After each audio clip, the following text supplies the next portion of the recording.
What up, everybody? We're back. This is Refiner Reviews episode 10, the big 1-0. This is Cameron Smith. This is Austin Smith, baby. And welcome back, everybody. This is a big moment. This is a big moment for Refiner. We're at 10 podcasts today. We did it. 10 weeks. We made it to 10, dude. We missed 1 week. 10 weeks deep, baby. Only 1 week missed. Did we only miss one? Yeah. What week did we miss? Rocky, we had to push it back because of Sheraton. Oh, dude, we did, huh? Yeah. And guys, we're going to bring back the costume thing, I promise, on the next podcast. It's just, we don't really know how to fucking dress up for this one.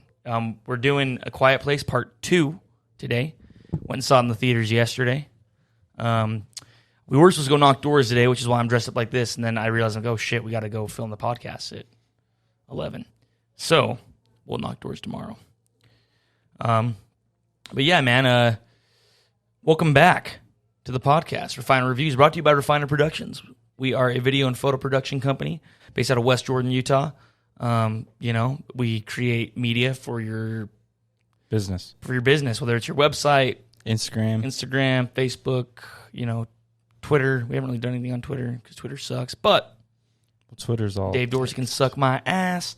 But this isn't that kind of a podcast, so we won't get into that. But yeah, so hit us up. Hit us up if you need anything. We can fulfill those needs. We actually shot a beautiful wedding on Saturday. Shout out to Jana and Tanner. Congratulations. You are now married. And shout out to a couple of the weddings that we did last year, man. Andrew and Steph, congratulations. Happy anniversary last week. Tanner and Cammie. I know you're never going to listen to this podcast, but happy anniversary last week. Maybe they do, though. Maybe they do. And if you do, hey, thanks. We appreciate it. And to all you guys who have been following and listening, we really appreciate it, too. Thanks for being Mikey Dunn. Our main fan, our number one fan. I know Jess has been listening to these, so thank you, Jess. Shout out to you. I talked to you last night. You said you've been listening to him. You're behind a couple. And Alyssa, thanks for listening to the podcast. But anyway, enough of that. Let's move on. So we're doing A Quiet Place Part 2. And let's get some fun facts on this one, Austin. Shh. Oh, that's right. Because it's a quieter place. It's a quieter place, everybody. This one was made for $61 million. Which is what? A fucking, like a $50 million increase on budget? The original one was like $17 million, wasn't it? And it grossed $222. So it's already made its money back. And it's only been out for what? A couple weeks? Since May 30th. Oh, has it been out that long? That's what it says, May 30th, 2021. Right on. So it's already made its money back, which means there probably is going to be A Quiet Place Part 3. It's probably going to happen. More than likely. There's not a lot of fun facts on this one. There's just... probably because it hasn't been long enough. Maybe. Well, tell me what you got. So I guess John Krasinski was on a podcast called On the Big Picture Podcast. And he stated that he originally did not want to be involved in this sequel, but the producer convinced him to come over and pitch his ideas to the studio. After 3 weeks, they asked him to write the story with the idea that directional duties would be handed over to other filmmakers. Krasinski finally offered to come back as director, jokingly suggesting that he was Jedi mind tricked into signing to the sequel. And John Krasinski is Jim from The Office, just so y'all know. He was the dad in the first one. So you didn't watch part 1's review, which we did before this podcast, go back and watch it, because there's a lot of things in this movie that we're going to go over that directly tie into it, because it's a direct continuation of part 1. So if you want to get the scoop, jump back. And also go watch part 1 before you go see part 2, because they exist within direct, similarity to each other. Also, we're going to go over spoilers, so you've been warned. Yeah, been warned. Get the fuck out of here. If you don't want to hear things you don't want to know, get the fuck out of here. Better leave now. I'll tell you a secret. Especially on this one. You want to know a secret? What? It's still a quiet place. Still is. It should be called a less quiet place, because it's actually louder in this one. Yeah, there's a lot more talking. A lot more guns, too. According to John Krasinski, in the opening town scene, he passes by Brody's Pizza, a nod to the character Chief Brody from Steven Spielberg's Jaws. I didn't even notice that. Interesting. Chief Brody? Interesting. Yeah. Interesting. I haven't seen Jaws in forever. We need to watch it. Well, we will do Jaws on this podcast. It's a fucking classic. It was the blockbuster film. It brought blockbusters to being a thing where movies were like, where a movie comes out and it slays it, and it gets re-released multiple times in theaters, and they bring it back, and like that was the thing, dude. That was the big big moment in movie history where things started, where it was an event to go see a movie Yeah. like that. So we will review Jaws. But interesting. Okay. And then the original screenwriters, Scott Beck and Brian Woods, decided not to return to write the sequel in favor of focusing on several new projects. Well, Scott Woods and Brian Woods, just so you know, They did better this time. did they though? I feel like they did. In a You way. think John Krasinski by himself did better? I don't know if he was by himself, but Does it say if he wrote it with someone else? I'd have to look. But They did in some ways. I mean, let's get into it. So, on that note, with the interesting facts, let's move forward on breaking down the categories by which we are going to review this film. So, Austin, if you want to take people through the categories, as always. categories are story. So we just run through the entire story, which is the longest part of the podcast. It But is that's pretty what, much I mean, the that's what it's podcast. about. So, and then we do cinematography, then we do acting, and then we do music. 4 categories. We rate all of them by 10. Then we add all of our numbers together, divided by 4, and that's how we get our rating. Right. So let's start with story, dude. Let's jump into this. Austin took notes. Austin's really good at taking notes, dude. I bet you were really good at taking notes in high school too. Maybe. I hated it. I fucking hated it. I felt like I was missing out on things when I was taking notes. So I didn't take notes on this movie. I think I might just let Austin do that for us from now on because I just don't. I'd rather be focused in.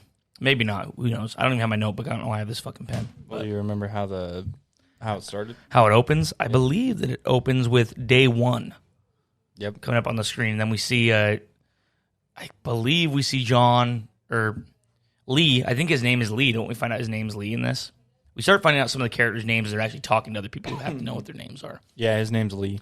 We see Lee, John Krasinski, going into the pharmacy, I believe, to pick up some oranges and stuff because he's running to a baseball game for his kid. Yeah, and there's a cool little nod to the first one. He's walking around, and it's the same pharmacy that the first film started in. And then he's walking down the aisle, and you see the spaceship that his son grabs. It kills him. It gets his son killed in the first movie. So that was kind of a cool little thing they added in there.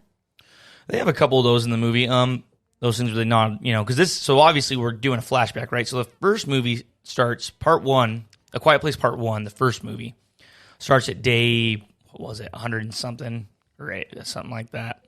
Like it starts after this invasion has been going on for a while. So this one takes us to literally day 1, showing us kind of what led up to everything, which was kind of cool. This was, I don't know, man. This might be. I think this might have been my favorite part of the whole movie. It was a good intro. I think this was my favorite part. I think it was the most engaging part of the entire movie. It was really interesting because you see him going to the drugstore. He's kind of talking to the owners. It's like a mom and pop drug store is what it looks like, owned by an older couple, and they're watching the news. And it looks like there's this big explosion in Shanghai, in China.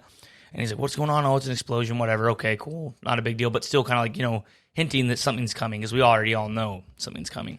And he gets his oranges, gets his stuff.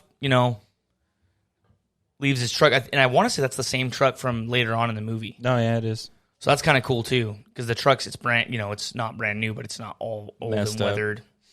And so he, gets his oranges. He runs over to his son's having a baseball game. The son, and obviously the older son from the second one.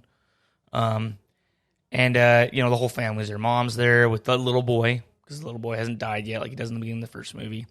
And we also get introduced to Cillian Murphy's character. Cillian Murphy is the actor who plays Scarecrow in Batman Begins. He's also in Peaky Blinders. He's the main character in that. He's been in a lot of stuff. He's kind of, I don't know. I mean, I like him. I don't think he's a bad actor. I think he's a really good actor. But would I say he's an underrated actor? He was underused in this movie, as you pointed out. I think he was. I think he was a missed opportunity. But he's at the baseball game hanging out because his son's on the team too. And he looks like a nice guy. He's kind of doing some sign, like the daughter's teaching him some sign language. The daughter from the first movie, right, who's deaf. And this is actually a step in a payoff right here. Because he's like trying to understand, how to use sign language. He's like, how do you say dive? Because his son's trying to run for the plate. And he looks at her and goes, hey, how do you say dive? And the daughter, goes, duh, it's like this, you fucking idiot. Yeah. And he's like, oh, I guess that makes sense, right? But that's a setup for later in the story, which actually was a really nice setup, I thought. It was good. They had more I like setups and payoffs in this, a lot more. Oh, for sure.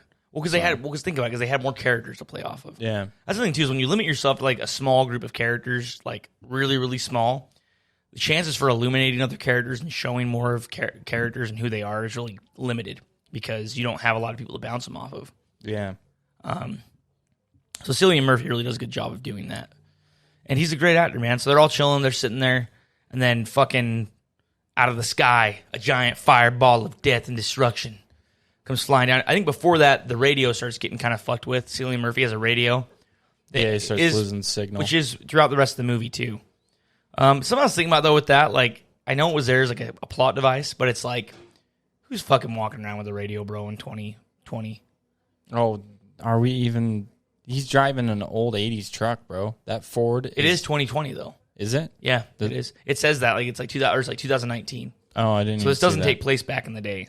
This isn't like set like earlier. Well, he's old school. They're in a small town, dog. I guess, dude. I guess. I was thinking, I was like, Apple iPhone, okay? Well, maybe he should. Maybe he should have. You know what would have been more relevant? Maybe a fucking Jibble speaker. Yeah. Yes.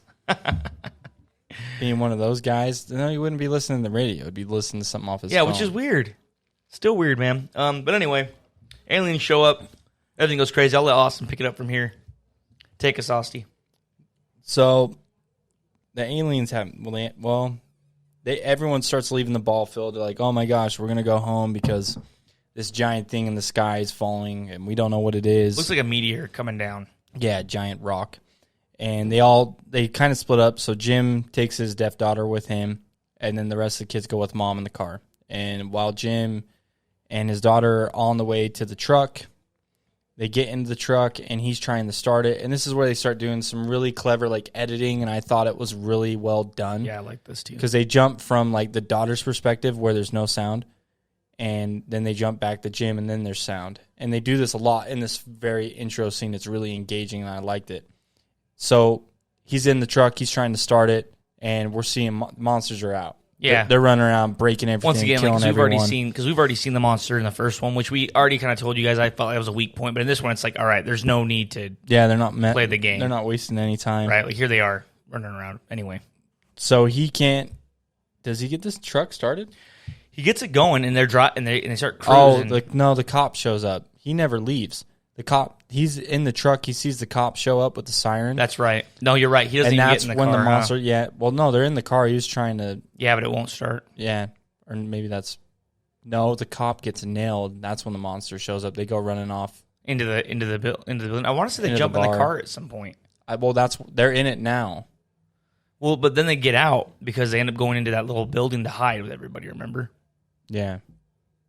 This is why we take notes. Yeah. Well, there's a lot to cover, dude, in a movie. And, I don't think they ever got the car started. So it says, so what I got here is cop shows up, car gets hit by a monster. Then we cut back to the mom because they've been. The mom's cruising, so she's driving with the little. Yeah, she's flying with the kids, but then there's a big bus. That part's cool. That part's really cool. This all looked really good too. Like, yeah. I'm pretty sure they shot that for real. No, Oh yeah, I think they did. No, that was a real. And bus I think Emily Blunt actually was driving the car. No, that was a cool shot. I really like, and it was cool because so you see this bus coming, and she starts to go into reverse, and it's coming at her, and then the monster's coming out of the front of it because he's in there, or the alien's coming out of the front of it. And it's a really cool. It really is a cool shot, and it's really intense. This whole first part's great, man. I really do like this opening. So after the bus, the dad and the daughter run into the bar where everyone's like, John Krasinski, like, he already knows for some reason. He's telling everyone to be quiet.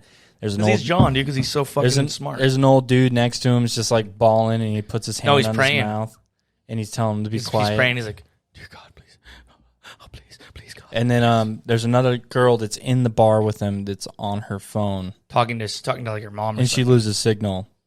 And then I thought this was a great spot to put this in. And there's a monster outside. You see its silhouette through the windows and stuff. And then her phone goes off. The monster breaks in. Shit, just starts killing everyone. All hell breaks loose. Well, it's funny because in the theater, I think Cameron's phone was vibrating at the same exact time. It might have been. Or it was Alyssa's. One of us. I thought it was kind of funny. No, dude, I mean, it's a great scene. Like, and all hell breaks loose. It comes inside. Something else I was thinking about these monsters, though, that's really weird, too, is it's like they're not eating anybody. They're just killing them. Senselessly just destroying anything that makes sound. I don't get that. like, it's kind of funny because, like, my brother-in-law, we call him an old man because he hates, like, loud sounds. So they're like Kyle. Like, yeah. They're like Kyle aliens. Basically, like, so, like, that pillow we gave him, the Fit Me pillow, he hated it because it was noisy. First night he threw it out. He's like, this thing's too loud. Yeah. I sleep with it every night. It's not I that don't bad. mind it. I have mine still. And, like, as soon as one time he was at my house and Isaac got on the drums, he's like, okay, I'm leaving. So, Well, yeah, these monsters don't seem like we've never really seen them eat anyone. Well, and should they, though? I don't know. Like, what the fuck are they doing? They're just killing anything that makes sound. Like, on our planet, everything's quiet. Shut up. They're like the old man down the street, just like, Angry old man aliens. why can't you kids just not be rowdy and be quiet? Keep that sound down, motherfuckers. I'm gonna fucking kill you. How dare you make Pretty a much. sound? Bunch of old, angry, grumpy senior aliens. Basically just Around fucking shit up. laying waste to anything that makes sound. So anyway, so they kind of tear this place apart. Jim and his daughter, get out the back door. Of course, everyone else is trapped inside. There is a part too, I think, right before this when the cop gets clipped. It's a good scene, like where the cop is shooting with the shotgun, and we see that like it's just bouncing off its armor. That's it's right not hurting before it. we cut. So, like, they get out, they run out of the back of the bar. And then they run into the cop. They get to the cop where they're running down the street, and the mom and the kids are all behind the cop car, and they see dad coming, and they all get behind the cop car, and they see that there's a monster after him, and this is where the cop gets his shotgun out, starts shooting it, doesn't kill it, and he gives his life to save Jim and his family. Which is it's a cool scene. Yeah. Shooting shotguns at aliens. But he doesn't have the fucking secret, which is the goddamn fucking hearing aid is the answer to the entire thing. Which, once again, dude, feels really fucking stupid and contrived. We'll get there. I know, but it's just fucking like... Well, there's parts where we'll be able to go. But anyway, so all that happens. I'm trying to think how that flashback ends. It ends there after the cop dies. I'm pretty sure. And I think it ends with a little boy. We flash forward. Then it goes, Quiet Place. Oh, yeah, that's right. Then the titles come in. Yeah, and then it says day 474. And it's the little boy holding the baby, hiding in the down basement in the where we basement. left off Yep. at the end of the first movie. And I have some big beef with this part. Okay, dude, go for it.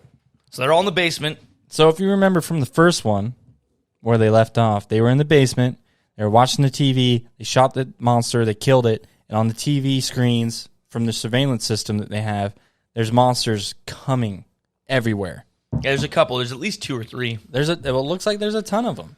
And then from here, in the new movie, in The Quiet Place 2, they just come out of the basement, go out on the farm, and there's nothing out there. It's just gone. They all vanished. Just like that. They were like, fuck it. Well, what's weird, too, with this is the problem was that it left on a cliffhanger, which I think was smart for the ending of the first one. But then it's like you can't have the stakes so high in the very first part of the story. Yeah. I mean, you could, but I think maybe that's why they did that, right? Well, I mean, I can see why they did it, but still, it's like, just have some monsters there. Has some continuity. Yeah, there's nothing there. I think what's stupid, too, like, and this is something that I didn't really buy into, is when they decide to leave the farm. They decide they're going to leave. And it's like, fucking why? All your food's there, all your shit's there. Like, what is so irreversibly destroyed that it makes sense to fucking wander off and find a factory with a vault in it, like they do later on, by the way. The basement that has all their food and stuff still has water leaking into it. I know, but they still have the flooded. big old thing. You tell me they can't fucking fix that shit up? I don't know how you're going to move water out of a basement. Being quiet. Dude, do something else. I don't know. You've killed a bunch of these motherfuckers. Why not? It's a swimming pool down there. What, you want them to hang down there? Well, as we find out later, maybe that's what they need to do. I mean, what's stupid is, I just wasn't really buying that. I felt like their exodus from their farm and this place they built really wasn't believable. Well, the barn was on fire, too. I guess that's true. That is true. But even still, though, like, once again, I just don't see why you wouldn't stay there and figure it out. You know what I mean? Yeah. I mean, am I wrong? Like, the need for them to leave just wasn't convincing to me. I didn't feel like they needed to really leave. That didn't make sense to me. Like, why not? Like, especially when they're all so close. Like, so they light the fire up on top like they did in the first one to kind of signal to everyone around them they're alive. They get some fires back, right, to kind of show that there is someone out there still alive. Yeah. And it's just like, why don't you send the girl to go get help? Or send one of them on their own for a day. You know what I mean? Like, why get everything, take everything you have. Peace out. And it just seems fucking really stupid to me. Like, I get that I think it could have been done in a smarter way. That's all I'm saying. I think it was kind of lazy writing. Yeah, they should they should have had the monsters destroying the entire place. Like, and they should have snuck out. Yes, that would have made more sense. Back to your point. The monsters still should have been there. That would have made a lot more sense of their need. That's to why leave. I'm like, why are they just not there? And that would have been a much more interesting escape. Them sneaking around, getting all the... Because she had to go back and get the oxygen tank, and then the girl goes back into the house and then gets the radio. This is what actually happens in the movie. Yeah. So the girl actually ends up clipping off an amp, grabbing her stuff, and basically making like a makeshift, like so she can use that speaker frequency system, to kind of like get the monsters to go away. So they get that and they head out. And she grabs a map too, the map that has where everyone else is alive. Right. And she kind of sees. We kind of get to see again what Jim was kind of working on before he got clipped in the end of the first one. What do you mean clipped? He gets killed. He getting clipped, dog. He gets clipped, dude, by that motherfucking alien, dude. Came in all fucking gangster and just I don't want to say getting B-slapped, dog. Just like straight across. They slapped to death, dude. Goodbye, Jim. But anyway, that's beside the point. Okay, girls. Jim died in the first one, so they all get all rounded up. They start heading out, and we see where. And once again, this is like where if you make a horror movie, you got to follow your own rules, and rules just start breaking down throughout this entire movie. They aren't consistent. They aren't coherent. And that's where you start to go, man, what the fuck is going on here? So they get to the end of the path that had been laid out in sand that Jim had like extended for like a mile outside of the farmhouse. And now they're walking on just regular ground. And we see them kind of make their way. They get up to this industrial area. They get up into that. And this part's pretty intense. And I don't think this is a bad part of the story. I think it makes sense. Melissa was saying that she thought it was kind of dumb, or she didn't like that they did this. But the boy steps on a bear trap. Well, you skipped the part. What? So they're walking into the train yard. Yeah. And the sniper's watching them. Right, they're being watched by But someone. the mom sets off a trap. It drops bottles. Oh, that's why they start running. Yeah, that's right. So there's a bunch of bottles at Jingle. So they go through a fence. Yeah. And you're right, sorry. You guys, this is going to happen a lot on this one because we don't have our notes. What do you mean? Well, then you should have checked me faster. Got the notes. What the fuck are you doing over there? Come on. You just like to skip to all the good stuff. Well, because it's the stuff that matters. Well, I mean, this part's important too right? because this is why they run on the bear trap. Right. Yeah, that's true. So they trip a wire. Obviously, they're being watched through a sniper scope. We don't know who this is yet. They go running through this field to get away from the sound. The boy steps on a fucking bear trap. Crunch. Like, I remember, like, dude, I was like, fuck. That scene, so that would hurt so fucking bad. The kid doing the acting on that part, dude, sold me. Well, then he starts screaming. Oh, yeah. So it's just like, okay, we're fucked. And the mom's like sitting there, please be quiet. Yeah. The baby's crying. Like, we're in one of those, like, almost. Like, there's no way out. Oh, yeah. We're terrible fucked. situation. We're not going to make it. And so, of course, one of those monsters starts coming, dude. And he's hauling balls across the land. Because he's like, I'm noise! Why are you making noise? I'll just kill you. I was trying to sleep, you fuckers. How dare you? So he comes rolling up. And, of course, the deaf daughter busts out her portable fucking her boom box. That's right. The power of a boom box. And she busts that shit out and starts fucking up this alien just like the other one. Boiled goose. And the mom, shotguns that motherfucker. And the entire time, another one down. We have the sniper scope. It's watching this whole thing going like, well, we never even see the guy. You just see it through the sniper scope. So they go inside of the building after that, right? Because she finally gets his leg free of this bear trap. Yeah. And once again, dude, it's brutal, dude. They really good job of seeing across the brutality of it without being overly grotesque. Violent, yeah. So they carry him inside. She's carrying him. The daughter's carrying the baby. And they get in there, and someone grabs her from the side and tells her to be quiet. He's got like a mask on and everything. This is the guy that's been watching through the sniper scope. Well, he leads them down through the rest of the factory. This thing's behind them the whole time, crashing through shit, jumping through like a bunch of planks of wood, just right on their heels, right? And they jump into a hole where am I missing anything? No. They jump through a hole where they land on some flour or like some sacks to cushion the fall, and they move into an area where there's like a compression chamber or something. I want to say kiln or something. It might be. It's some kind of furnace they use to melt metal. Well, they're in an old steel factory. Yeah. So they all jump in there. He puts them in there with him. And on the handle, this is something that plays into the rest of the movie. There's a towel that's kind of like cushioning it so that it doesn't lock them in. Because if they lock it from the inside, they're stuck in there. And they'll run out of oxygen. Right. That's something, too. We notice he has a timer that he has going when they get in there. And if they get in there, everything chilling. The monster leaves. And I think from here, the mom's like asking for help. and this guy who hasn't showed his face yet, and he's actually wearing the same baseball hat as another character we saw in the opening sequence. He goes, I can't help you. You guys need to leave. You need to leave. He's like, well, show me your face. Show me your face. And he won't. He doesn't want to. And I think finally he shows them. Well, the mom had an idea. It was him. Yeah. I can't remember what the fuck his name is. What's his name? Something with an E. Is it Edmund or Emmett? Evan? It's Emmett. It's Emmett. That sounds right.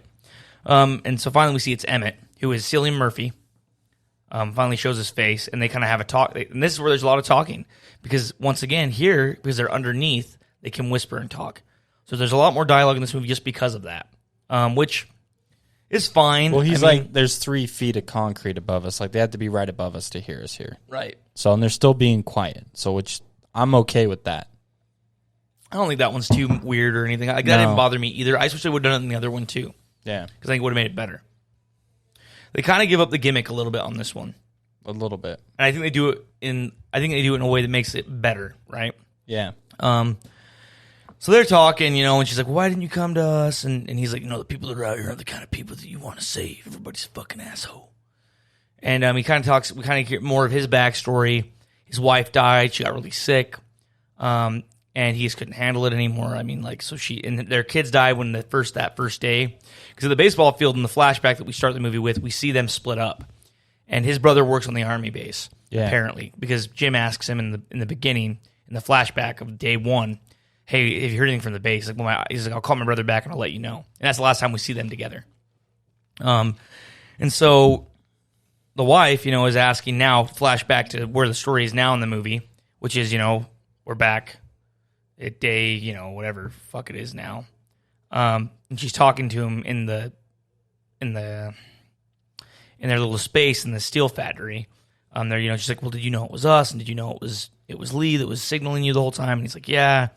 And she's like, well, do you ever think to come and, visit us? And he's like, no, because, I just assume basically everyone's bad. Which I'm just not convinced. I'm not convinced by that. The dialogue in this part, I felt like it was just kind of weak. Well, it's not even the dialogue, but I'm just not convinced by, the situation. The suspension of disbelief is an important thing when you're making a movie. You want things to be believable. And I just wasn't believing. It's like, no, I never thought of coming down there. And even though we were fucking fire signaling each other every night, I was like, you know what? There's no way I'm going down there. Yeah. Fuck that shit. It's like, they're only a day away. Like, why? Like, what the fuck is going on? I'm sorry. I just find that so. There's a lot of things in this movie that I'm not buying into. That's one of them. So, while they're doing this, and he's like, you guys need to leave. You need to be out of here by tomorrow. He's like, I'm not budging. You guys need to go. Period. And so they go, so you can stay the night, but that's it. And, and the mom's like, his leg's fucked up. Like, it's going to be, I need new bandages. Like, it's not, he's going to get sick. Yeah. Like, I need to do something. Like, we need time. Like, he's going to be on help us, please. So they all go to bed. Oh, you skipped a part. I'm not, though. I'm not done. Because the daughter and the son are on the radio, right? His radio, listening to it. And she actually uses it to kind of calm the brother. Yeah. While he's in pain, laying down to sleep. And there's a song playing. They're like, oh, it's a big deal. There's this song playing. It's Beyond the Sea. And, oh, it's amazing. And Cillian Murphy's character's like, yeah, it's been fucking playing for 3 months or 6 months. Yeah. It's nothing new. There's nothing going on there. There's nothing to this signal on the radio. And the daughter's like, well, Dad would have heard it if, this was going on. And he goes, it doesn't mean anything. She's like, well, you're nothing like my dad. Yeah. And, once again, Cillian Murphy doesn't speak sign language, so he doesn't know what she's saying a lot of the time. It has to be, translated by somebody. And so there's this song, and she, thinks that there's more to it. So she kind of figures out on the radio by herself that it's a signal, and she coordinates where this signal's coming from, and it's a radio station on an island. And she thinks that they're saying, come here, basically. Like, it's a signal, to get people to go there, because maybe it's okay there, right? Yeah. And so after the mom's kind of falling asleep with the baby and everything, and it's later in the evening, she grabs the brother and goes, hey, I need to leave to go do this, because this is what Dad would do. We can save a lot of people. Like, we have the answer with this, hearing aid, and if we can get there, we can use it to broadcast and save everyone.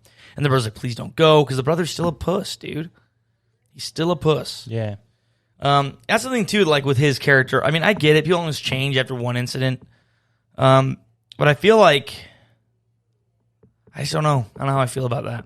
He has his moment at the end. He does, but they did in the last one too. Like, at what point does he finally just become a man? You know what I mean? Like when does the arc complete? They made another arc with that. Is he just going to keep repeating? Yeah. You know, I don't know. Well, his foot just got smashed. You get the sense that he's kind of a scared kid anyway. Like, actually, in the flashback, there's a great part. Austin brought this up. I didn't even notice this setup and payoff until Austin brought it up, where the mom's telling him to calm down when he's up to bat at the baseball game, and she's saying breathe with like the sign language, and that comes in later, which is great, and we'll go over that when we get to that part of the story. But yeah, she says, "Hey, I need to go do this," and he's like, "No, don't go, please don't." And of course, so yeah, the sister's plans to go find a boat and then get to this island and try to broadcast her signal through her hearing to the world, and save the world. And so the next morning, he wakes up, and on the radio, there's a note, and she left on the note, "Keep listening." Right. And then we cut to her, and she's off on her own. And our boy comes back, Scarecrow, and the mom's basically begging him to go find her. Yeah. Emmett in the story, the man who had the sniper rifle before. Yeah, he comes back to go, "Hey, it's time for you to leave," and the mom's like, "Please go save my daughter." I actually ran to the bathroom for this part, dude, for a second. I missed part of this. So what happened after that? Well, I thought you heard, what was the line that she said to him? There's a great line here because before it's a great setup payoff of dialogue where the night before when they were talking about why didn't you come see us? Why didn't you come, respond to my husband's signal? And he said, the type of people who are left around right now are not worth saving. There's a great payoff here where when she's begging for him to go find the deaf girl who's out there journeying to this island, she goes, "Please, Emmett, please save her. Like, she's the kind of Lee would tell you she's the kind of person worth saving." Yeah. And it's a great line. I heard that when I was leaving the theater and I got goosebumps. Like, it's a really great piece of dialogue. I thought it was really great. So after that, we cut to the girl, and she's out following the train tracks. And they had some really cool shots of just her walking and stuff. But, I mean, that's more for cinematography stuff. But she's walking, and she finds an abandoned train car. And she goes inside the train car, and she's looking around. Everyone's dead in it. She finds this massive hole where one of the monsters busted out, and then it shows the rest of the train car in the field just, like, destroyed. Right. And, like, completely broken.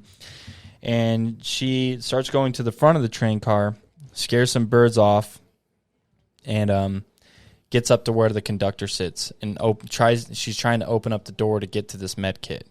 Because I'm thinking maybe she's going to grab this med kit and run it back to her brother or something. Maybe. I don't know. But anyway, she's trying to grab this med kit. She gets a hold of it. A dead body falls, scares her. That part jumped me. She screams. I jumped. I was like, fuck. And then she's sitting there on the floor, and in the background, This is a great shot. That a monster's coming. Not to cut you off. It's a great shot because what happens is she falls back into frame, and before there's nothing there, and we're here, and she's deaf, right? So there's no sound too. So this is actually this was really clever, and I knew it was coming, but I loved it. I thought it was really. I was like, that's how I would do this shot. She fell back into the shot. She covers up where you can't. Like, she's sitting towards the camera, kind of like, let's say this is it, and she's falling back, and you can't see because her head's blocking the view of down the hallway of the train cart. And perfectly as she backs her head up, you can see this thing's coming. But she's deaf, so she can't hear that it's coming. Yes, they killed the sound on this part. They're playing the sound game again. This part was pretty cool, and I liked that. I thought that was really clever, the way that was done. Yeah, and it's a pretty tense moment because she's sitting down. She's freaked out. The monster's coming. She's trying to get her radio ready. And get the shotgun ready as well. And hold up the shotgun with one arm. I mean, this is a 12 gauge, and she's like a little girl. 12 gauges are long, they're heavy, and they're big. They kick, dude. They kick good. So monster's coming towards her. She pulls a shot off, doesn't kill it, and it's getting closer and closer, and she's trying to reload with one hand. And keep the sound up. It's like she's fucked. Yeah, she just can't do it. And then our boy Scarecrow takes out the monster with a sniper shot in the head. Which is a cool shot. But at the same time, it's like kind of, I was feeling this too, so it kind of seems like, okay, so the sound's not powerful enough right now. The sound of her hearing aid, the frequency's not loud enough right now with her little boom box. It was working, but the monster just kept coming. That's what I'm saying, though. Then what the fuck's the point of the sound? Maybe it wasn't loud enough or it wasn't close enough. I don't know. That's what I'm saying. Oh, and there's actually a great line here where we were talking about, like, it would have been better they would have explained more how the sound works. There's a great line in the movie where Scarecrow, like, when they first run, we need to stop calling him Scarecrow, but Emmett. Yeah. We call him these, but people aren't know what the fuck we're talking about. True. Emmett, the character who is the sniper, right? Who's also the friend of them who found them. The one that found him at the train At station. the train station. Oh, well, not the train station. At the It's at the steel mill, Steel at the steel mill. factory where Yeah. they're hanging out right now, right? The guy with the sniper rifle. It's just, but he asks her. He goes, "How does that work?" Because he sees when they kill kill the first monster, when it comes running up on him, when the little boy's in the bear trap. He goes, "How does that work? How did She you get asked that the to work?" mom, yeah. And the mom's like, "I don't know. It just does." And it's like, Which is so dumb. that sums up the entire thing with the frequency and the feedback on the hearing aid. Sums it up, dude. I don't know. It just does. That actually sums up this movie in a lot of ways. Yeah. I don't know. It just does. It's a pretty weak way to, I don't know. I think it's stupid. But anyway, yeah. so he saves her, and he's and they're trying to gather. There's more monsters coming to the train, right? So they run off to a station. They're hiding in the station, and the monster's out there, and he's like trying to explain to her, "Hey, you need to come home with me. Like, you need to come back with me." Which is a great thing for him too, because something I will say with Cillian Murphy, they did kind of give him a chance. Like, you have this embittered, angry, jaded guy when they meet him at the steel mill, or the steel factory, and he kind of gets more of it. He kind of reclaims some of his humanity when he runs off to save this little girl, which is a great arc in a way, right? Yeah, but because it's he's lost his entire family. He's alone. And he has like sketches of his kids all around too. That's something else we noticed. He's been sketching his little boys. He had two little boys. Now he has someone to take care of and care for, even though he's trying to get him out. But in Austin taught us that they didn't really play into that as much as they should have. And they should have done. It wasn't more. a heavy enough stroke in the story to really. Well, it's because they didn't deliver. have they didn't have enough time to. They could have explain. though. They could have though. Well, I know. I'm just saying, I'm not trying to give it an excuse. I'm just saying, like, they should have spent more time with him. Well, and they could have. Yeah. I mean, there were scenes that they could have done differently, or where they could have packed more of that in. Yeah. But the focus is, she needs to get to this island, and so he's trying to explain to her, hey, you need to come back with me, and she's like, fuck you, no, I'm not going back. But they're having a hard time communicating because he doesn't speak sign and she's deaf, and so it's fun. There's actually a great part here. I think it's in the scene where she goes, enunciate. Yeah. And it's pretty funny. She's like, remember, because she's like actually going back like how it used to when they used to be friends, like back when when the world was normal. Because like you get the sense that he knew their family pretty well before the alien invasion hit. Like she was kind of teaching him some stuff. Like they actually interacted probably at these baseball games a lot when they were watching his son and her little brother play baseball together, and so you can kind of tell she's like trying to rekindle some of those old things that they used to talk about when they did interact back when the world was normal. Yeah. And she's telling him enunciate, so she can understand what he's saying. It's actually But once a really great again, line. we're in this train station or whatever where they're at, the place where and you can make board noise. the trains. Yeah, and they can talk now. Yeah. And the monsters aren't looking for them, so they're breaking Right. the rules again. It's just tough, man. It's a tough. I was thinking, okay, maybe he'll find a piece of paper and write stuff down. That's what I was thinking. So I was thinking why that didn't they would do make that? so much more sense. Yeah. Instead, they have him talking. Like, are they trying to save time, or is that just like lazy writing? Because like, if there was papers right there on the desk, No, I was thinking the same thing. And I'm like, I was thinking the same fucking thing. I was like, dude, just have him write it out. You need to come home. Like, you don't like Right. you're already playing in this box of like it's the quiet place. They can't make sound, so lean into it and use the paper. Have him like try to explain and getting frustrated with her. Like, you need to come home, and then she writes out the plan and shows him, and like they could have figured something out that would have worked just as good. I think. I agree, and I think it would have been more clever. Yeah. And once again, it's lazy writing. John Krasinski, How dare you? motherfucker. Sorry, lazy. But yeah, no. So they're having this like kind of argument, right? And he goes, and she goes, well, you could have saved, like, she's like, you couldn't save your, like, basically, like, we have a chance to save people. We have a chance to save more people. Yeah. Like, your wife, and she brings up his wife, and he goes, don't you bring up my wife. It's like that classic scene where it's like, don't you even talk about my wife, bitch, I'll kill you. And you're like, strangle you, it deaf just girl. doesn't, like, that's it, like, it's, okay. Let's get into this shit, dog. We're already into I think it. I spat on this mic a little bit when I did that. You do. Sorry, spit. guys. But there's something about like creating drama and doing it in a way that's really like it resonates, and then doing it in a way where it's like feels like, oh, of course that's dramatic because it's your wife, and it's like Cillian Murphy's such a fucking fantastic actor. It's like, why the fuck didn't you use his acting chops more, man? Like, that's the best you could do. Don't talk about my wife. It's like, Yeah, like I get it, man. And people are like that in real life, right? Yeah. Like we've had those moments actually between me and us. Don't talk about my son. It does happen. I don't know. Did that resonate? Is kind of lazy to you, or were you like, oh yeah, okay, he's mad? It was just man. Right. It didn't feel anything. And the acting's great, and the moment's great because they're having this exchange, and they lock eyes, right? And he's like, "Don't talk about my wife." Well, the reason it doesn't work is because you don't know enough about his wife. Right. You don't know his character. You don't know how That's a much he good cared or loved his wife. Like, right. That's a great point. So, And so it falls kind of flat. yeah. And it's kind of sad because it didn't need to be that way. And so basically, he says, we're going to stay here until, the monsters leave and you're coming back with me, period. Like, there's no discussion, it is what it is.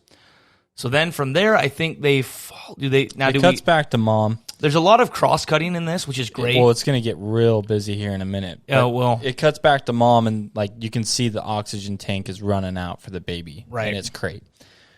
So. And the big thing with this, sorry, I cut you off, but to understand is they built a soundproof box in the first movie to keep the baby, because he's a newborn. She just had a baby at the end of the first movie.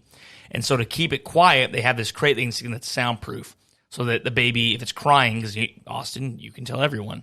Babies cry a lot. Especially newborns, yeah. Can't control it.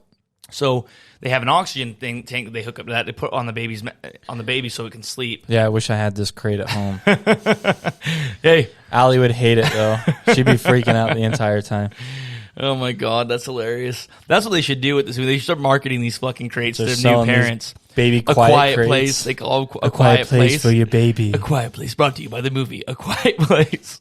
Buy now and get a free oxygen tank. With the first purchase, yeah. Buy now. When you come see A Quiet Place Part 2, also get your baby coffin.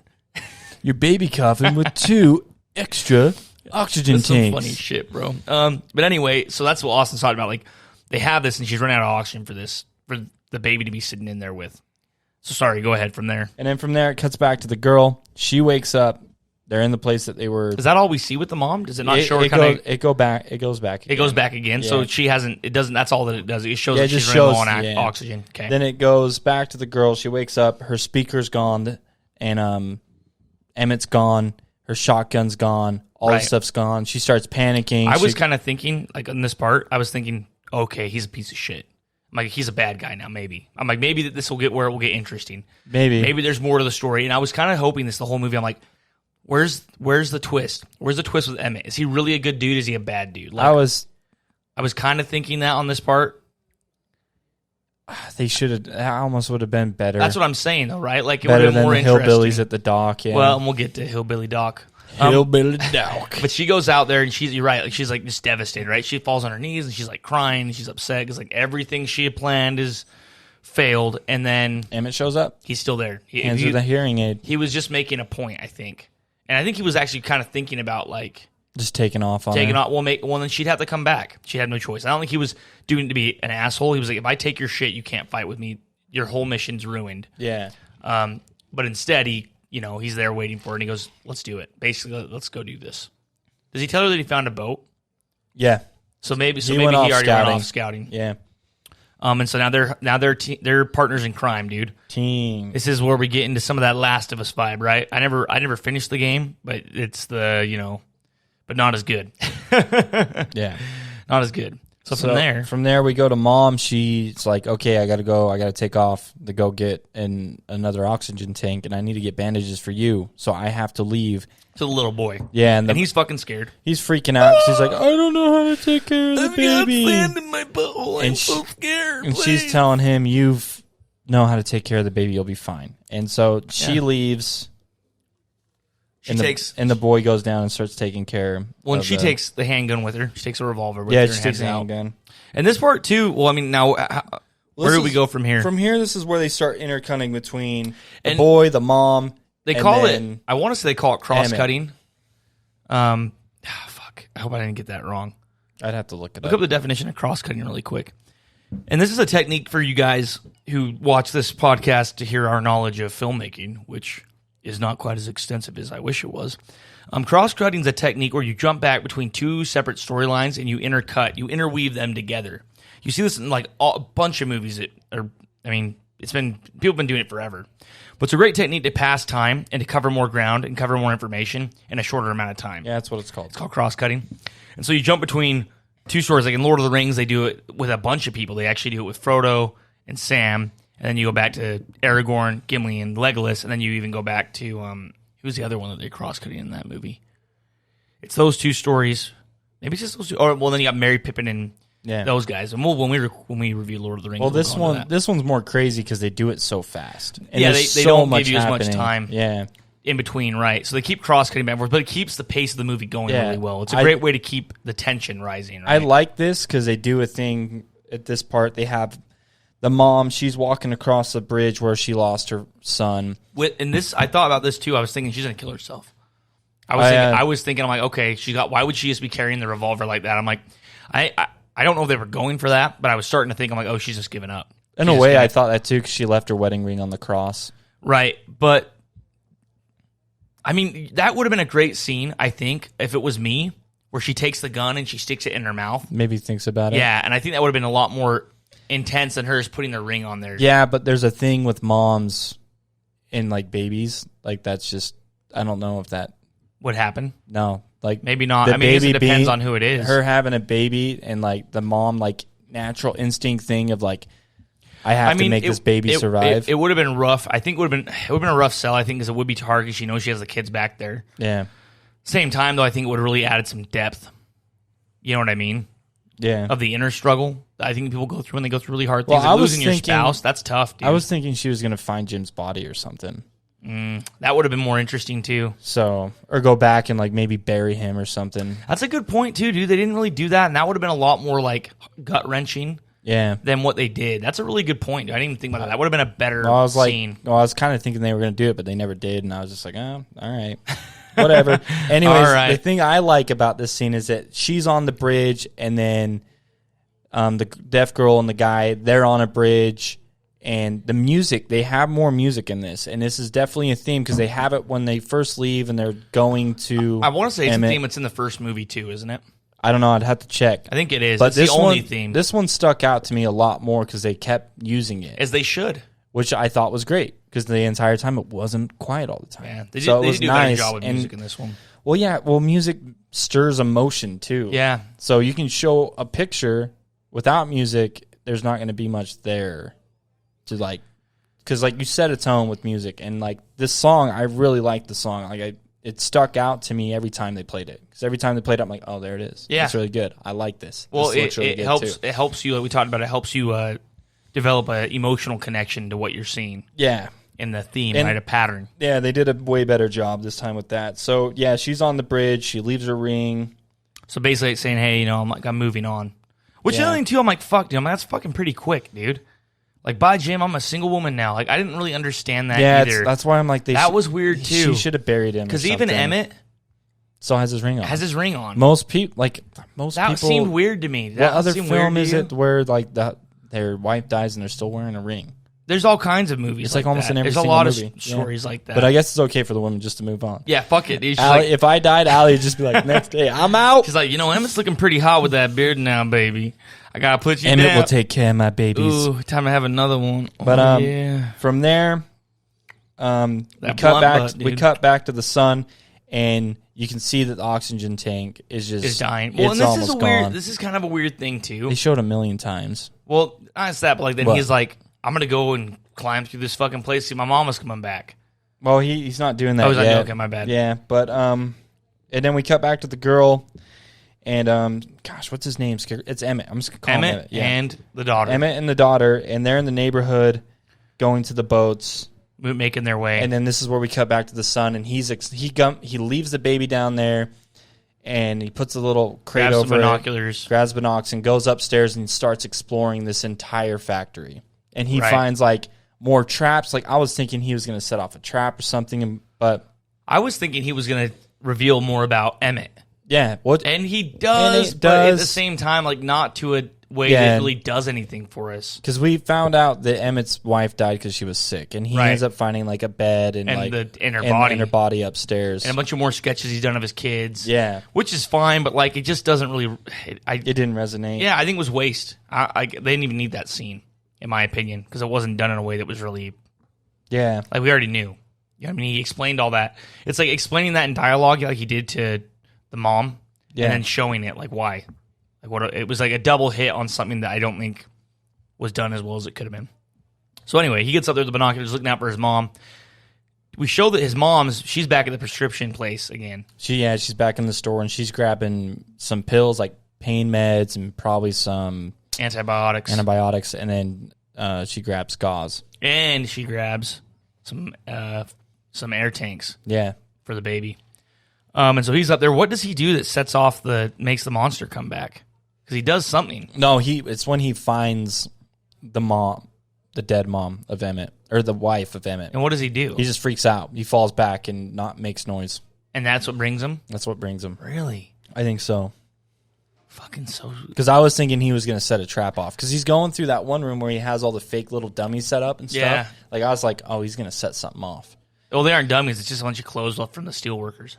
Well, yeah, but like Emmett's hung them up to where they're in a weird way. They look like people, or they were already hung up that way. Or maybe, I don't know. I don't know why a steel factory would do something like that. I don't know. It was weird. It didn't make a lot of sense. Yeah, so anyways, then we cut back to Emmett and the girl, and they're out on the docks, and they like see this thing just run off. When they're out there by all the boats. Through the boats. They're looking for a boat to get so they can head across, and you can see the island. And something runs off, and it ends up being a little girl. And then she's sitting down by the end of the dock. Well, right here too. She's kind of crying. I was thinking, like, because you can't see her face. She's like hiding it, and Emmett's like, hey, it's okay, it's okay. And she looks up at him, and her face is kind of like dirty and gross. I thought it was going to be messed up. Yeah. She was going to be like a monster. I was thinking there's going to be like something else going on, right? But it wasn't. It was just a little girl with maybe some acne, she got a couple pimples. She's just a hillbilly girl from the trailer park. And then she just slips a trap over his neck and tightens it really fast. And this trap has like a bunch of noisy bottles and stuff attached to it. So anytime he moves, he can't move because he'll make noise. Right. But she can put it on him silently. And they could build it silently. And then move it over there. Silently. Yeah, I don't know. Without being killed. I don't know. And then we cut back. It shows the hillbillies on the boat docks coming out. Yeah, so all these fuckers show up all of a sudden because this is an ambush, right? Yeah. So they shove this trap on Emmett. And then all of a sudden there's a ton of guys in the there's boats. a bunch of dudes there all of a sudden out in the docks. And there's like a bunch of fucking inbred motherfuckers that have been fucking their cousins and shit. Probably. They got like extra toes, webbed feet. Missing their teeth. Missing their teeth. They say, hey, what you doing out here on this dock here, and cute boy? Then we cut... cute little man. We cut back to the boy, and he's getting chased by the monsters because he triggered them or whatever, and he's running. He grabs the baby, throws him in the kiln, or in the whatever, the little safe vault thing that are down in the basement. But he doesn't have the towel on the lock when he shuts it, so he shuts himself in. Yep, and locks himself in there with the baby. Out. And he'd only be in there for about 30 seconds before he runs out of air. It was like probably a couple minutes, but whatever. Which they set up really well, too, on that. It's a really good setup and payoff. Because it's the only place where there's no sound. So the monster's coming down. It's pushing its way through that hole. It's just coming in. And the baby's base, like that tank is out of air. Yeah. It's gone. Which I think this situation was actually a pretty good setup. Oh, yeah. It's like putting them in a really tough situation. They had to get out. Like, how the fuck do you get out of this one? I thought that was really great for raising the tension. Yeah, and the mom is on her way back now, but she's still far off. Right. And then we cut back to the crazy guys, and they're like looking at the deaf girl. And they're just like, taking her yeah, hearing you might have aid, heard it. Start taking clothes off. Yeah. And like, I'm going to put you in some gravy, baby. It was bad. Oh, it's going to be nice, long hair. Yeah, and so Edwin's got the trap on him, and he can't move anywhere. It's just a lame scene, dude. It's pretty lame. Where the fuck did all these guys come from? And what the fuck are they doing? Out there being hillbillies on the boats, man. Apparently, out there fucking their cousins. That's where their setup is where I don't know, man. It's they put traps on random people. It's very strange. It's a very strange scene, and it just feels super artificially constructed. Yeah, it just doesn't make a lot of sense. Other than, okay, we need an obstacle for these characters to get past. Boom, hillbillies on the dock. Hillbilly on the dock. Hillbilly dog time. But anyway. So anyways, they're taking the girl. They're taking all of her stuff. And then Edwin, signals to her. Emmett, you mean? Emmett signals to her to dive. Which is a setup and payoff. From the very beginning. She had taught him in the setup. In the beginning, when we saw them at the baseball game, she was teaching him that thing. So he was like, go dive. Which I thought was a great setup and payoff right there. Right? Yeah. And this is where, dude, the movie gets stupid. This is where it gets crazy. Starts to get dumb, dude. And I mean dumb in the sense that, a lot of rules are broken. New rules are created. They don't match with the first movie. And it's really interesting. I mean, in a lot of ways, I was like, okay. So from here, she dives. Emmett, I think, also dives. Well, Gets Emmett nuts. starts making sound. Yeah, he's making He grabs noise. Hillbilly Boy, and Right. he puts the trap on him, and he stabs Hillbilly Boy, and Hillbilly Boy screams. starts screaming, and now monsters coming right at him. Yeah, tons of them. Like, tons of these aliens that showed up on the dock start fucking They're just clipping like, people. Oh, making so much noise now on the docks. I have a migraine. It's time Oh, to smack hillbillies I'm around. gonna shit myself if I move too fast. I'm sorry. Alien crap. Crapping all Big the old time when they're diapers. running. So they just start like killing everything, smashing them. And yeah, I mean the action parts of it are cool. I mean, They were cool. it's cool in the way it's shot, but it just doesn't make a lot It's of sense. intense, yeah. Um, Then, as soon as monster, well, Now, do we cut back? Do we cross-cut back to Mom during we cut this back to out? Mom. She's showing up to where her boy is and gets in the factory, and she's like, "Okay, something's wrong, and stuff's going down," and she can hear that the monster's down below. So she's up top setting up some traps. and the little boy is meanwhile like running out of air. Yeah, the Like, boy's this about to part's- pass out. This part's kind of crazy. This was actually, I thought, a really cool situation because Yeah. he's like, Both the boy Him- and the baby. yeah, he's like, do I give the baby the air or do I take the air? And you can tell he's like, oh fuck, man. He's like, what am I gonna do? Because like, you know, part of him is he can't breathe. he doesn't want to die too. You know what I mean? So, Yeah. but he stays strong and he swaps between him and the baby. But sorry, anyway. So she's up there setting up some traps for the monster. Yeah. So does she use the oxygen tanks to blow up One of 'em. and set the fire? She uses one of them. So if you really shot an oxygen tank, It wouldn't do that. Would it blow up? No. So It would- why did they do that? The pressure would go and it would go flying. It might hit someone. So why didn't she just? Because in movies, if you shoot anything, it explodes. Well, She could have had like a fucking toaster, bro, and like set up and been like dun dun dun dun dun. Then it would have exploded. explosive toaster. Yeah, like that's just movies, dude. So Anyway, so yeah, she's looking and she sees that there's a fire safety system in the warehouse or sprinkler whatever. system in case there's a fire, and it's still Yeah. dripping. We actually see that dripping water. It wakes the boy up about 30 minutes before this scene. Yeah, another So they set setup. that up and pay it off, which was fine. No, it was a good setup. It made a lot more sense than the water flooding And the basement in the first one out of nowhere, knowing where the Yeah. fuck it came from. So she blows up the oxygen tank. The monster comes upstairs, and then the water goes off. Hold up, that's not right. What? She shoots the gun in the air. The monster comes up. She shoots the oxygen tank to get the monster. Remember? I didn't remember that. So, and you say I don't remember things. So she actually shoots the gun in the air, brings the monster up. But I think we cut back. No, we do. It's cutting back and forth multiple times. Then we here. cut back to what's going on in the dock with Emmett and the little girl, the deaf daughter, and he's in the water. This part was kind of cool. So he jumps in the water as the monster shows up, but he's still attached to the hillbilly on the dock. So as the hillbilly's getting his ass fucking ripped apart, Emmett's like getting pulled under the water. I thought it was actually kind of a cool shot. Yeah. Eventually he gets free. Where'd the little girl go at this point? Little girl has a boat all of a sudden. She's already gotten a boat all and ready to rock. she pulls him up out of the water. Now, isn't it like a rowboat or what is it? Dang, it's just a regular boat, I think. So she gets them out of the water. We see the monsters for some reason. Okay, this is something we're finding out in this one. They don't like water. They can't swim. They can't swim, even though motherfucker was doing backstrokes in part first one one. in the basement. It's going, dun, da, da, da, da, da, da, it's a beautiful day down here. All of a sudden, they can't swim. It's a new rule. Not only are they blind and can only hear sound, they can't swim. So Emmett and the girl escape. The hillbillies all get fucking destroyed. The alien's like, actually, you're looking nice and pretty with your long hair, man. Yeah. I'm gonna stroke you. Come here, baby boy. So there's another setup right before that though. The monsters are on a boat, and like one of them, they're just up on the boat Just freaking chilling, out. dude, They're yeah. just like, oh, I hate the boat. And you're like, all right, well, they can't get and in the water. it's They're a safe. very important boat, and they show it to you. They show it so chilling. they can show it to you later. Yeah, for this stupid bullshit they put in there. So these guys carry on. They head out towards the island. They escape the hillbilly ambush. And then we cut back to Mom.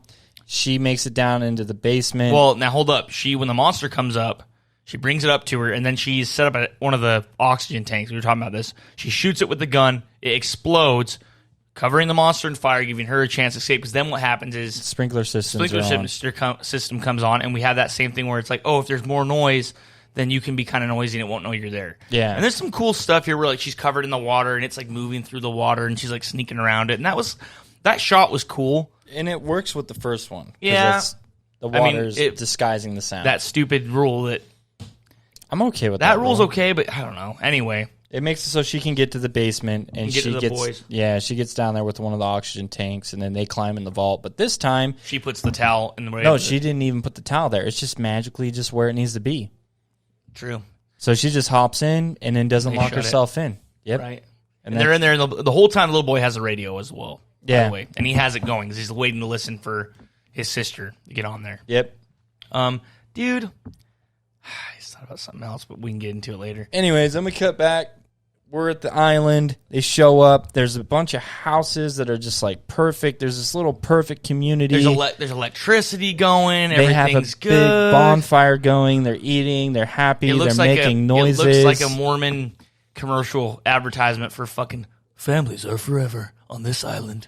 On this island, aliens can't touch you. You can make noise here, with my the friends. priesthood. Anything is possible. It's yeah. So it's very picturesque.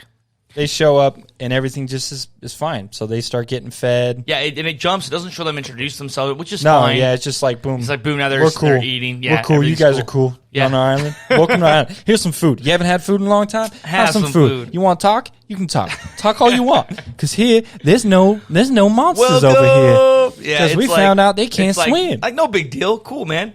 And this is where we get introduced to I don't even know if we find out what his name is. I don't think we do. It's the black guy from fucking Gladiator. If you remember, he's a slave with Russell Crowe. What the fuck? He's a great actor. Dude. I can't remember his name. He's a really good actor, and I feel like he also was wasted in this movie. Kind of a missed opportunity. They don't really use him to the extent they should have. He had so they're sitting down and him and there's some good exposition here where he kind of lays out because you're thinking because I think everyone's thinking this. I was thinking this. How the fuck did you guys all get out to this island, and how y'all living so happily in peace? Meanwhile, the rest of the world's gone to shit, but you guys managed to survive on this island. Where's all your food coming from? Yeah. Oh, and then and this is like where the exposition. All their clothes are like perfect. Yeah, they're all living just happily because they have washer and dryers, apparently, and electricity. That's all good. And he makes a good point. Like so, he goes, when the National Guard started loading people on these boats, and they all started making too much noise, and only 2 boats escaped out of like 10 on the harbor. And he's like, we had 12 boats lined up that day. So this is after the incident, and the National Guard figured out that the monsters couldn't swim. Now, I like this point because it makes sense because people are like this. No, that part makes sense that they all over panicked. Yeah. And so only 2 boats got away. But, okay, so is the entire fucking United States aircraft carriers and Navy still operating then? Because if the motherfuckers can't make it through the water and they can't swim, does that mean that all the navies of the world are still out there operating on the high seas? Like, just everything's good out there? Dog. Tom Cruise is out there just flying around. Yeah, like Top Gun like style. What the fuck is going on, dude? Like that's what the problem with this movie, dude. It just there's way too many loose ends, dude. It starts on full. Like, They're gonna make another one. They will. I believe that like the disease that ravages and kills society makes a lot more sense because you can't escape it. Disease gets everybody, but this thing is weird, dude. The rules are not. Well, once again, it's because they didn't think this through. No. When they made the first one, they're like, "What about this? Is a really great idea. What about a movie where you can't make sound? Yeah, that's brilliant. Let's have aliens. It's sound, guys. No sound." And then they milk it for another sequel that it does really well because the first one was an original idea and it was really well done. Well, and I think. Let's get through the rest of this. We're almost done. Story. We're getting close. So, and then we can start critiquing the overall because I have plenty of shit to say about that. Yeah, so then it's morning time, and our boy, Scarecrow, gosh, is it Emmett? Emmett? I believe. We'll find out we were saying the wrong name the whole time. He basically goes to the deaf girl and tells her that she was right. Right. Kind of says. And he's like, "You're right. I'm nothing like your father." But you are. Yeah. Which was like, it was a good line to her. And she really resonated with it. And then he goes walking off onto the beach and pulls out a photo, and he starts crying. It's not a photo; it's a sketch. It's a sketch of his son. Though. Yeah. He's like, And then while he's out on the beach, he hears some rattling around. Oh shit! Guess what, everybody? You didn't see this coming. What's making sound? You know why here? You didn't see this coming? Because it's so fucking stupid. And he goes and he finds this boat that was shown before that had a monster on it, and it just like magically floated to the island. And this monster is there now. Well, he was probably out there paddling, dude. He's out there. He's like, There's sound on that. There's sound on that island. I'm coming. Oh yeah, it's just, dude. I literally started laughing. Everything. I started laughing in the theater when I saw Well, that. I was kind of hoping it was going to be caged humans or something. Something, It's too creative, bro. I guess. But so he goes running back, right? And he's like, "Get inside!" And he's just He's yelling. making tons of sound. noise. Yeah. Instead of going like, "Hey guys, we all need to be quiet. We need to get into the house and be really quiet." It's too late. Instead, he's like, "We're screwed." And then the monster shows up and it just starts, killing everybody. yeah, old man style, just slapping, Caning with his cane arms, taking everyone down. Bah, bah, bah. Yeah, and so he goes running into the house with the black guy and where the deaf girl are, and They run into the house and hide the kids. He hides his kids. 2 sons. and then him and the black guy and the deaf girl run out, hop in a car, and they start honking to distract the monster, and they start taking off because they're They gonna. kind of get it away from everybody else. They want to lure the monster away from from everyone and they're going to the radio station. and they're heading to the radio. And this is a cool shot. Like the monster jumps on there, it's dragging behind on the car. It tears through the fabric of the roof, and the little girl's like, "Oh!" And then you think it's gone, and then it's back. It's and there. like, That didn't really "Brr." get me was pretty good. that much, but so then they finally it falls off the car, and they get to the hangar, or they not the hangar. They get to the radio station where this message has been getting sent out, and the black guy who kind of seems like he runs this community. When he's talking to Emmett, he kind of gives us some information on that. They started doing that to bring people out there for them to understand the message, right? Yeah. And there's even a great kind of scene there when they're around the fire earlier in the movie when they first get to the island where he's like, "Oh, you figured it out. You figured out the message." And he's like, "No, she did." And then he's like, "But she can't hear." Right. And so it's kind of like, I mean, that stuff's cool. Yeah. Kind of some payoffs for, the little girl being right. Yeah. Because the other thing I thought would be interesting is if they showed up and there was no one there. Something else. Or some kind of crazy dude in the radio different. station. Yeah, Yeah. something more interesting. That was just luring people in so they could eat them or something. Right. I don't know. Something different. But anyway, jump back to where we were at in the story. They get to the radio station, and the black guy's kind of like, did we lose him? Because if we lost him, that means it's going to go back to the city. And I need to go back and save my family. I need to go back and help them. And it's like, dude, you did. Like, it's too late now. And then, boom, he gets taken from underneath like this big garage door. Like, it pulls him out from underneath. He's gone. He's dead. Yeah, Bye. he's gone. And then we cut back to Mom. She's in the vault still. They're running out of oxygen again. And they've been passing off the oxygen and hitting it like a bong in the vault. That's some good oxygen, baby. And then they open up the door, and they're looking outside. They're like, is the monster still out here? And she's going outside to get the bandages and stuff for the son. She's going to grab her bag with all the stuff in it. And she's about to grab it, and you can see the son's face in the vault, and he's like, oh my gosh, the monster's still there, and it's climbing out of the massive bucket. And then sneaking up on her. Yeah, she hops back into the vault with all the stuff. And then this is but where... they can't get the door shut. Yeah, they can't get the door shut. The monster is like trying to kill them. Yeah, it's coming in. And so then we cut back to Emmett and the deaf girl. They're in the radio station. Trying to get to where they can... in the radio station with them. And they're trying to get to where they can get the hearing aid on the air. Get the static, the feedback, yeah. Yeah. And meanwhile, the kids got the radio the whole time inside the vault, right? Back with the mom and the baby and the boy. Yep. And so now this part actually does, I feel like they should have been doing the whole fucking movie. Which is it does a good point of her trying to be really quiet. Emmett gets her lifted up through a window to get into the box area where she can She's strategically transmit this. placing her foot. And that part, everywhere. that scene, I was like, fuck. And like, there's a part where you can kind of see stuff like moving, like it's gonna fall over. And it's like, dude, that should have been every scene in this movie. But it wasn't.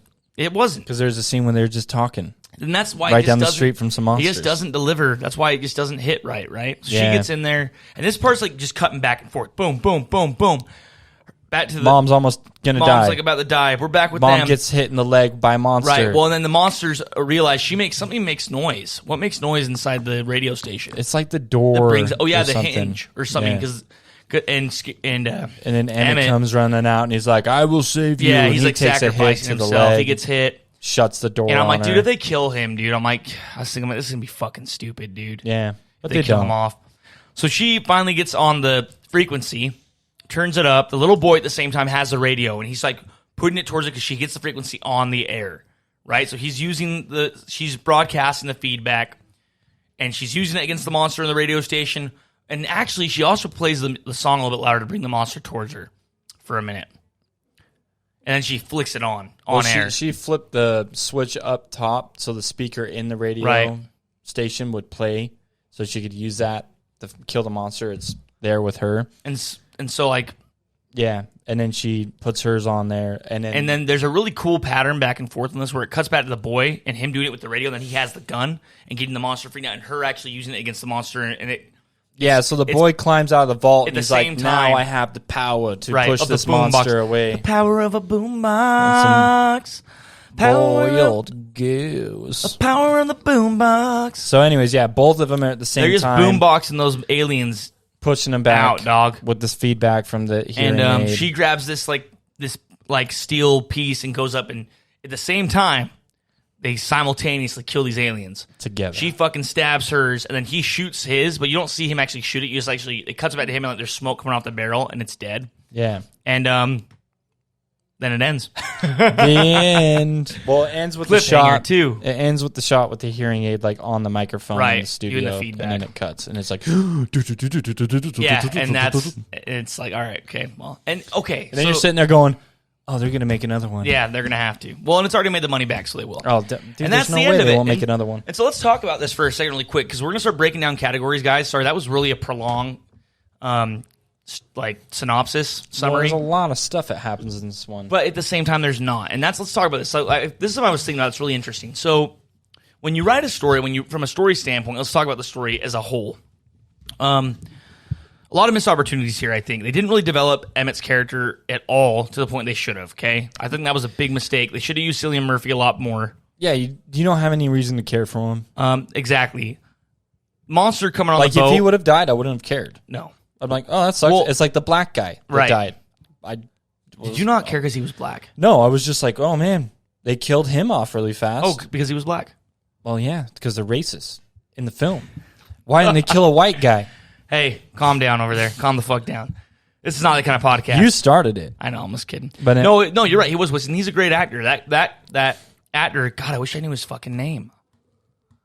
It doesn't matter. You don't need to know his name. Let's okay. Sorry. Yeah. Get to the point. But he shouldn't have. They wasted him. Like, he was a good actor. They wasted him. He could have played a much more interesting character than what he did, and they killed him off needlessly. Like, why? Here's a great idea that you could have done that I just thought about on the spot. Why didn't they run into the black guy when they were going through the town? And maybe the black guy was getting chased by the hillbilly dudes, and he was grabbing like supplies for the island. Yeah, would have been cool. Why couldn't you do something like that? That would have been better. Like, that would have been better.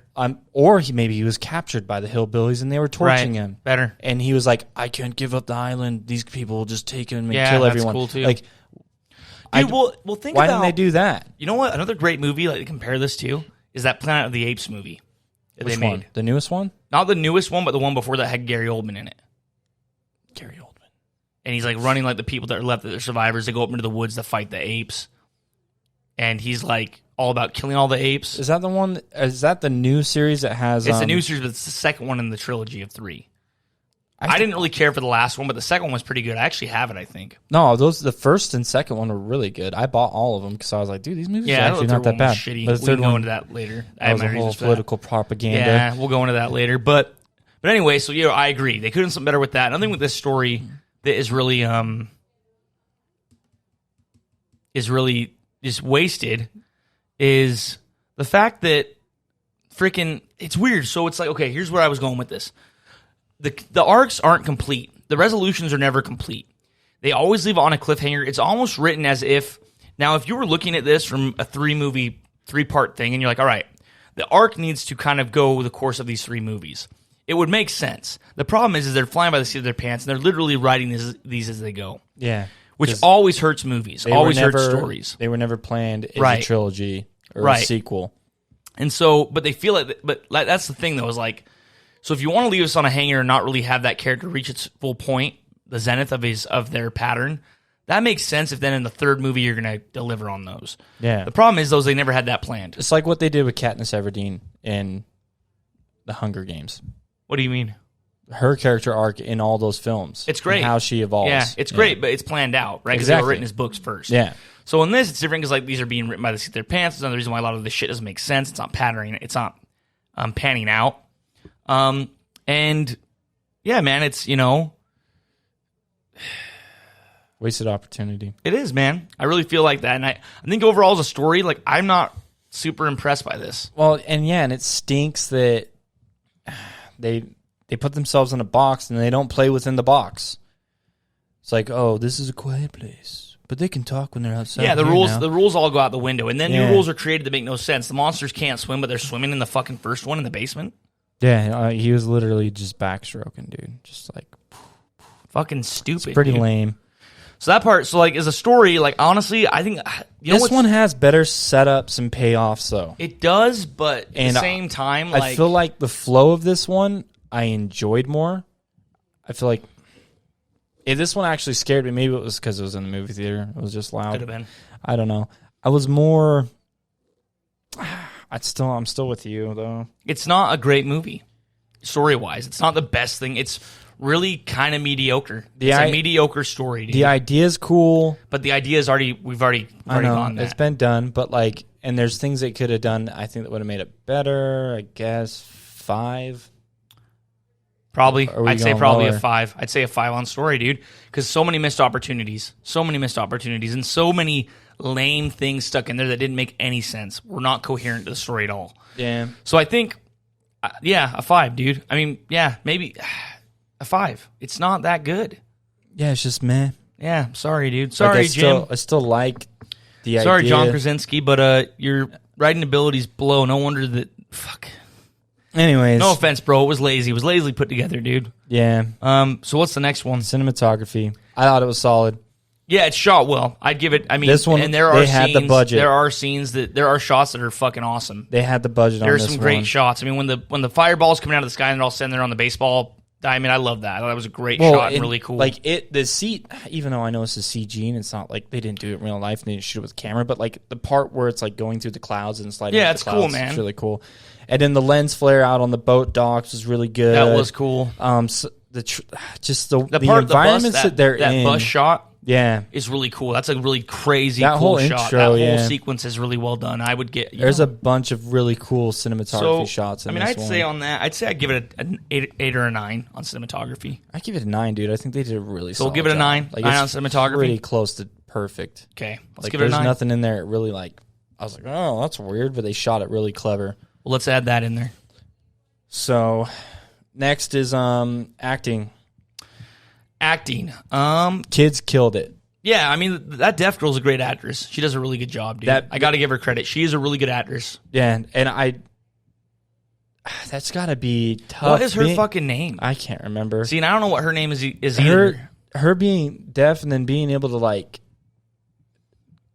I'm not trying to be mean or anything, but like to understand what they're looking for in this film and have to read everything and do everything in sign language. You got to remember that like American Sign Language at this point is pretty well. No, I mean, yeah. I mean, a lot of people are learning it right now. It's becoming pretty mainstream. I So think she's pretty dang good at what she did. no, she did a great job, dude. So, and then even the boy, As like, a kid as well. like the younger kid, the bear He did a trap good job, scene, too. dude. Holy crap! Yeah, no, and Yeah. Emily Blunt's a solid actress. Yeah, Cillian Murphy's a solid actor, and he just wasn't given a lot to work with. nah, I didn't think they didn't give him much to play with. But I'd so. say the acting's.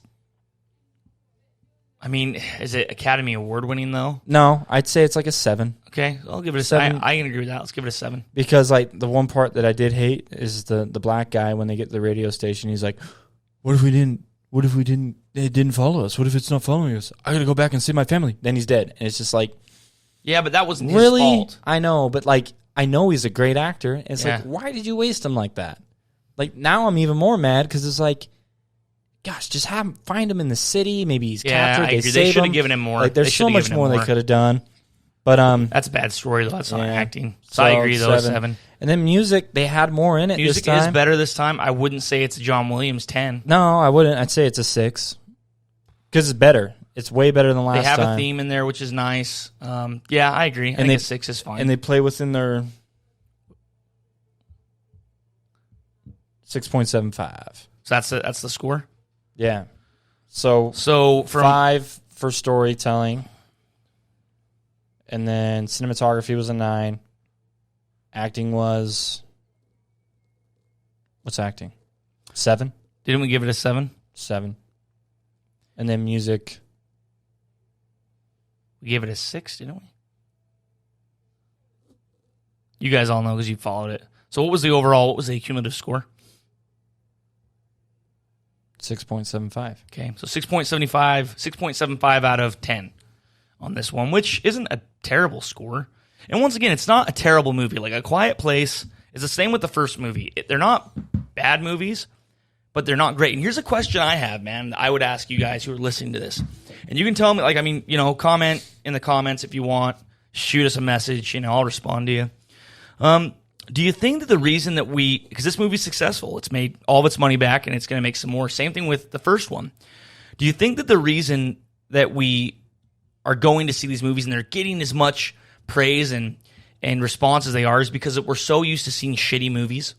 Is it because when a decent one comes out, Right, we're like, oh, right. it's so good. Right. Is that, and especially in the realm of horror and thriller movies, like there's not a lot of really great not everyone can be M. Night Shyamalan. And even M. Night Shyamalan can't be M. Night Shyamalan every time either, dude. Even he fucks up. Like he's had a lot of shitty movies. Oh my gosh, that last one they did. We don't even need to go into him. We'll get to him when we review one of his movies. He has good movies that we'll review.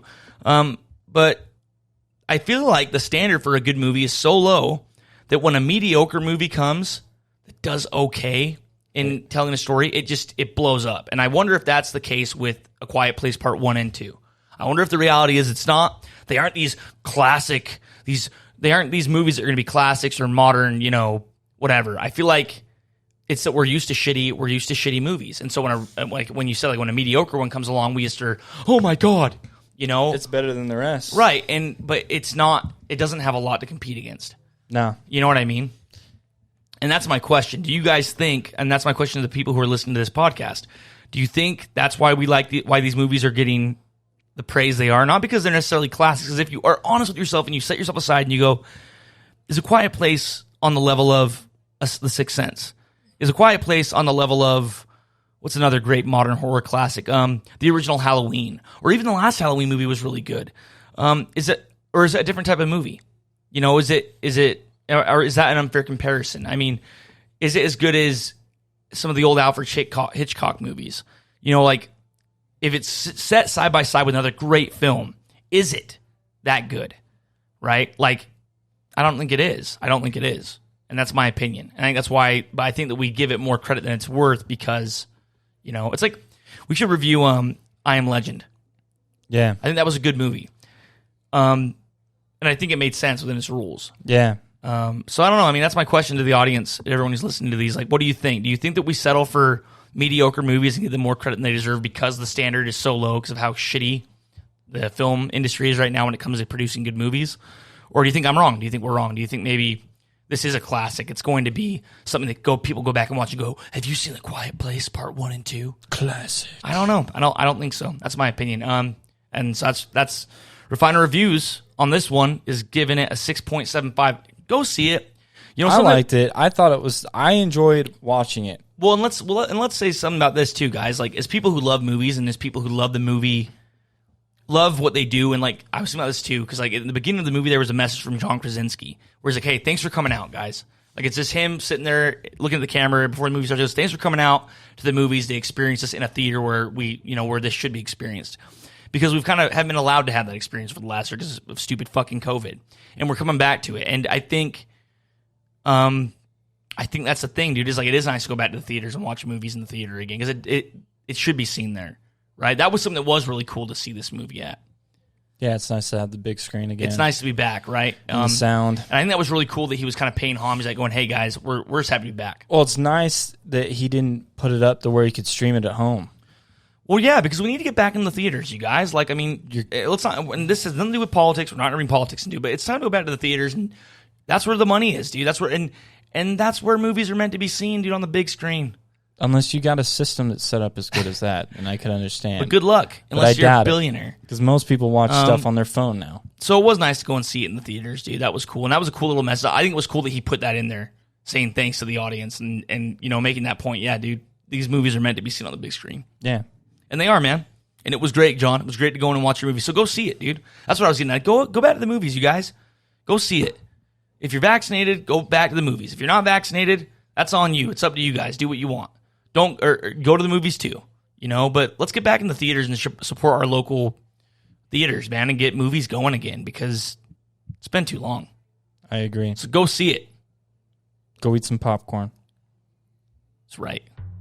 And with that, This has been another Refiner Reviews, brought to you by Refiner Productions, which is our filmmaking company. It's our video and photo production company. Kabam, kabam. We do, ads for local businesses, your We've already told websites, them all that. that stuff. I know we're hitting it again. We're gonna run out of time. But hey, thanks for tuning in, guys. That's episode 10 for Refiner Reviews.